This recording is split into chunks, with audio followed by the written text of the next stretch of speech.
Hi everyone. Today we are going to be continuing our annuities lesson. This time we're going to look at what happens if we need to find the R value. So we're going to rearrange our formula from yesterday.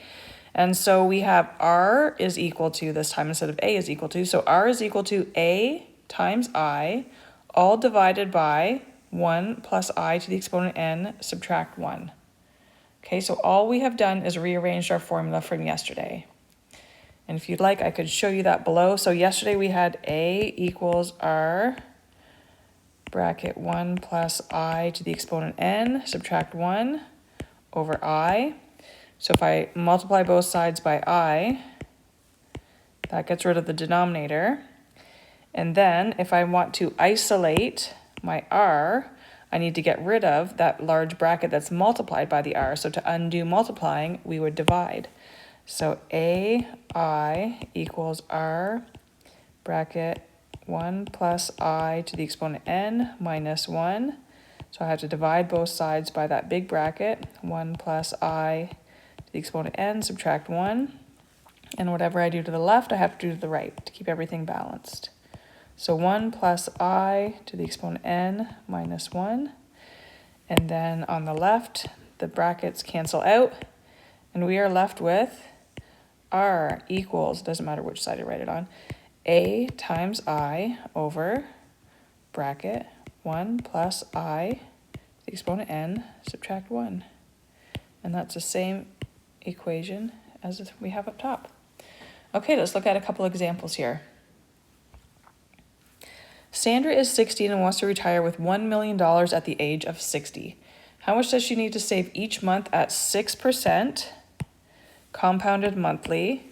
What if she only gets 4%? So it's actually two questions here. Okay, so 6%, we'll do that one first. Okay, so I-N.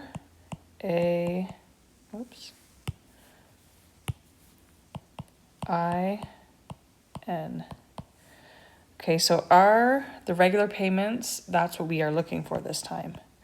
The amount that she wants at the end is $1 million. The interest rate, so 0.06 divided by 12 because the compounding period is monthly. And then if we take 60 minus 16, this will give us the number of years.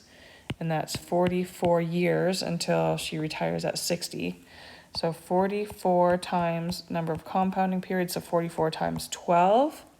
Is 528. Okay, so then R is equal to 1 million times I, so 0.06 divided by 12, divided by bracket 1 plus 0.06 divided by 12 to the exponent 528. And then subtract 1, and then close your bracket. Okay, so this is where students run into trouble when they're trying to enter this in the calculator. So again, some of you will just be able to key it exactly as it appears. Others will have to figure out the numerator separately, then the denominator separately, and then divide the numerator from the denominator. So if you have to solve it that way, keep as many decimal places as you can to keep your accuracy.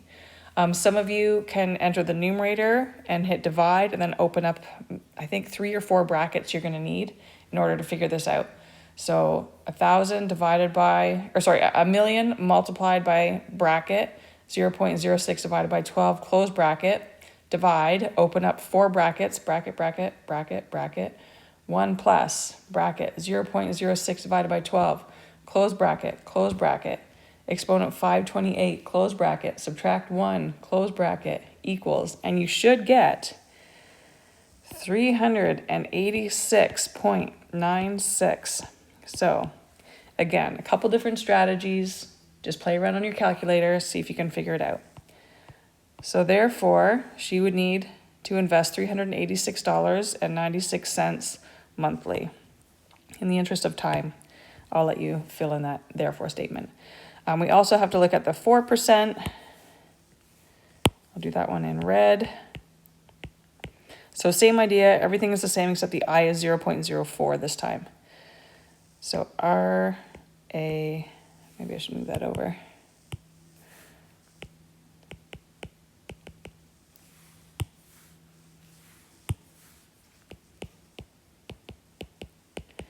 Okay, so R is what we're looking for. She still wants $1 million. 0.04 divided by the compound period of 12, still 44 years times 12, which is 528. Okay, so plugging in, R equals $1 million times 0.06 divided by 12 divided by 1 plus 0.06 over 12. Close your bracket. 528, subtract 1, close the big bracket, type it into your calculator, and if you have done this correctly, you should get $695.10. So therefore, Sandra would need to invest $695.10 at 4%. All right, that's it for this lesson.